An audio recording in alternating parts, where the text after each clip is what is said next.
Dijon is everywhere right now, collaborating with Justin Bieber to working side by side with Leonardo DiCaprio. Yet many people are asking, who is Dijon? Because he seemingly has been rising quickly in the industry, but behind the scenes. With his release of his highly anticipated album Baby, which comes after blowing up with his success with Absolutely, it's got fans wondering what will he do next, while also still not being sure what he did before. And for Dijon, his story isn't what you'd exactly expect from the industry's newest favorite collaborator. I actually don't make music for anybody. Everything I'm doing is a very, very selfish experiment. But to understand how we got here, we have to go back to the beginning.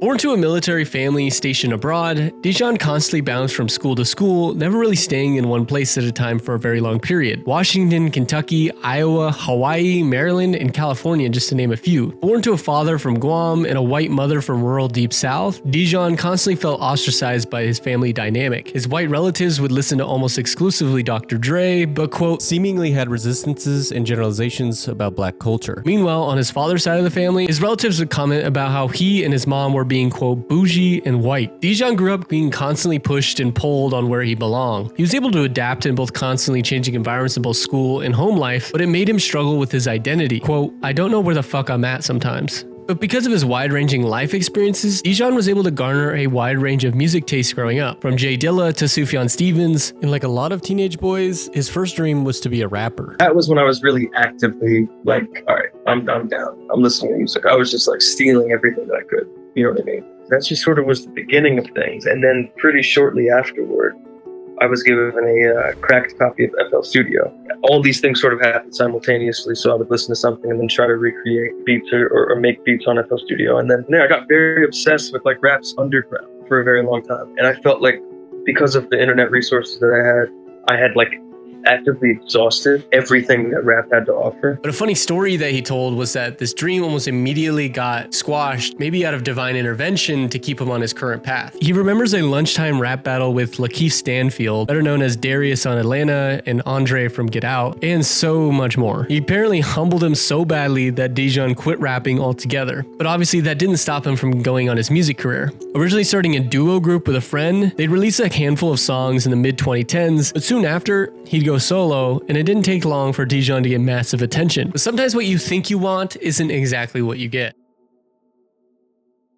In 2018, he uploaded his second song he ever solo wrote on his own, Skin. It didn't take long for streaming numbers to absolutely shoot up. Currently sitting at 108 million plays on Spotify, it's to this day maybe the song most people know him from. And he still doesn't really know how this happened. Could have been playlists, but no one was for sure. Quote, I obviously want to say my management was really innovative, but I asked them and they didn't know either. While most people see this as talented artists getting the attention they deserve with a great song, this sudden fame fed Dijon's imposter syndrome. As a deep music fan, Dijon felt like he didn't do enough to get this level of attention. That he didn't do what the artists before him did to blow up. Quote, there's a part of me that always feels like I didn't do my reps the same way. But with this newfound blow up came a lot of industry attention. That same year, he was invited to attend live recording sessions in LA, where producers and artists wanted to use him as a guest vocalist, something that every aspiring artist dreams of. Dijon very quickly broke into the industry and has his in, and it's only up from here. Along with this, he was getting to perform live shows for the first time. But as great as this all seems, the outside looks very different than actually how it was for Dijon,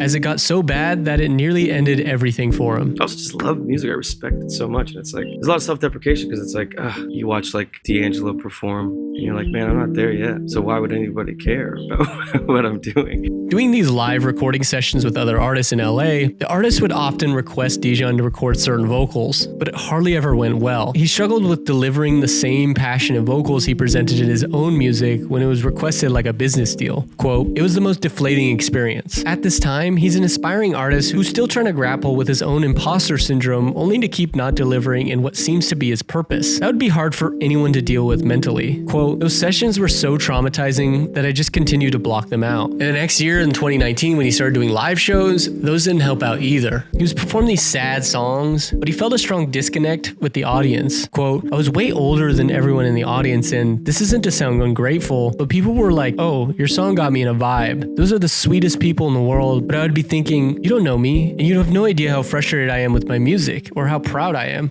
You have no clue. He was grateful people cared about his music, but he realized the thing he was chasing wasn't what he thought he wanted. It's a tough world, and I haven't quite figured it out yet. And it might just also be like a weird imposter syndrome thing where it's like I get so overwhelmed with the idea of playing shows because it feels unearned in a weird way.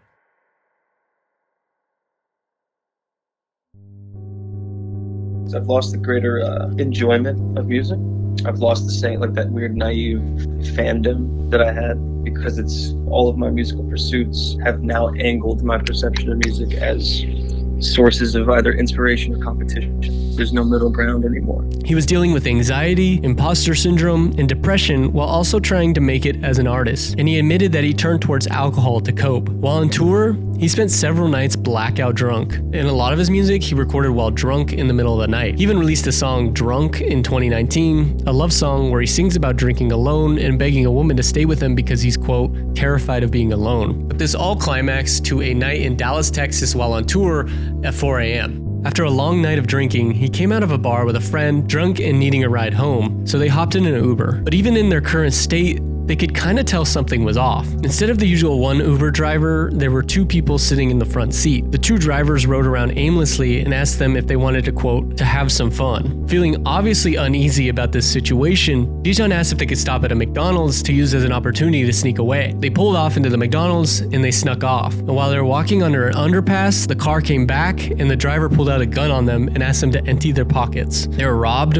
but luckily didn't get hurt. Quote, it's not lost on me that I got out pretty clean. This relationship with alcohol had gotten to a point where it needed to be addressed. Quote, I needed to get to the bottom of it, not just by omission. And at the root of everything, because Dijon never addressed his internal struggles with himself, he used alcohol to cope. Quote, drinking was the catalyst, but it wasn't the cause. Growing up in my family, general depression wasn't talked about much. There's clearly some untapped shit there.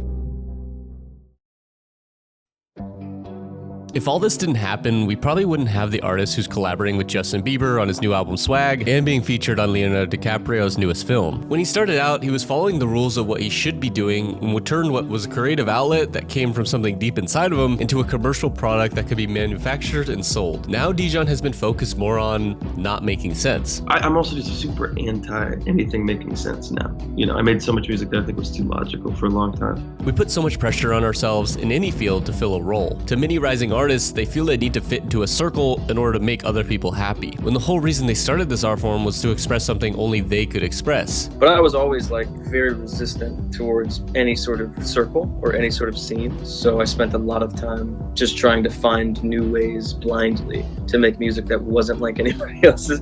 And you know, you fail and you succeed. But how does this all look, and how does this all come through in Dijon's music? It comes through in extreme honesty. But how does that look and sound in music? From the beginning of the recording process to the release, as opposed to most procured content being overly polished and presented in a fabricated way of what the person is really like. Probably not really any reason for you to care about the process of the record. So we were just trying to find ways to emphasize, even if it was fabricated, the creation of music. Because right now you're hyper inundated all the time with content to the point where it's so abstracted that I think it's oftentimes forgotten that humans do it. Humans are behind it. Every song is meant to make you feel like you're listening to a recording session with a bunch of artists in a living room. So much so for his album Absolutely, he performed the album in his living room, or at least it seems. It's actually an exact recreation of his living room in LA, where he partially created the album, even to the beer bottles scattered on the table. Yeah, it's a ridiculous task to try to recreate the room that I made the record in, but we kind of thought that was maybe the next logical step of what, you know, music and visuals and how those things meet should be. It's like this constant overlap. It's like out of time. He even records his music in a more authentic way. Using an omnidirectional microphone, he didn't want to just pick up the voices, he wanted that microphone sitting in the middle of the room and catching all the audio around it so that it picks up on all the little imperfections going on in the recording session. Whether it's the foot stomps or the hand claps, he just wants to make it feel like you're in the room as they jam out together. His intention behind this is putting the audience as close to the actual recording process as possible. He realizes he's never going to be the best beat producer, the best singer, or have the best ideas, but what he can do is just be authentically himself. So when we decided to do this visual, it came from a conversation from like Suits. You know, they immediately you showed them something and they go, what's it look like? What's the thing look like? I don't think like that. I just don't think about music like that. I'm personally pretty over performance videos. I'm over people lip syncing. So we were like, well, we're not going to shoot a video. So the overlap idea came from like, well, this music's been done. Is there a world where you can sort of reinterpret it and reimagine it, post us kind of digesting these songs for months, and sort of engage with it as if he didn't make them yet. And he wants the music to be as close to the rawest possible product. I'm not much of a refiner. I've done these things in like one take. And he does this simply by just not caring who's listening. I actually don't make music for anybody. I don't care. Like, I'm really excited and very grateful that people are listening to it, but everything I'm doing is a very, very selfish experiment.